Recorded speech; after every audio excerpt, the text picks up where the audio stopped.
I lived in a haunted apartment in Minneapolis almost for 17 years with my roommate, and it was an old brick brownstone and probably built around the turn of the century. Big apartments, 2 bedrooms, a fireplace, and lots of spirits. My roommate and I were the building managers, so we cleaned up and did minor maintenance. There was a spirit in the basement that was the caretaker.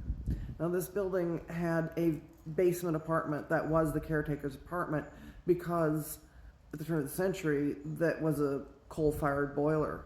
So there were 2 huge coal rooms, and the caretaker would have to feed the furnace at night to keep the building warm in the bitter Minneapolis winters. Well, he apparently took his job very seriously, and he never wanted to leave. I would feel like someone was watching me, especially if I was working in the basement or the sub-basement. And yes, we had a sub-basement with a dirt floor, and the Freddy Krueger boiler was down there. I learned some basic boiler maintenance, and I had to go down there from time to time. It never felt ominous, almost sort of like maybe your uncle watching you work on your bicycle to make sure you weren't using the tools wrong and that you weren't going to hurt yourself. It was that sort of energy. Now, I always tried to reuse things as much as I could, and I needed a hasp to close one of the storage units.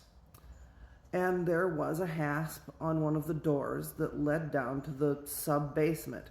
It was no longer used, but there was a padlock on it. And I thought, well, if I could get that padlock off, I could reuse that hasp and save the building owner a little money. I had a hacksaw, and I went down there, and I crouched down, and I was sawing on that padlock as hard as I could. It takes a while to saw through them by hand. It'd been a lot easier if I just had some bolt cutters. And I was concentrating on this and concentrating on this and concentrating on this, and all of a sudden it felt like someone came up right behind me. When you can feel that warm energy, and in my ear yelled, "Stop it!" I thought it was our handyman, Brandon, who I was good friends with, and I thought, oh, he probably snuck up behind me and just yelled at me like that to scare me. And when I turned around, there was no one there. I thought, gracious, that takes a lot of energy for a spirit to do that. He really doesn't want me to remove this for some reason. And I thought, okay, I won't. And I went to the hardware store and bought a hasp and used that on the storage unit.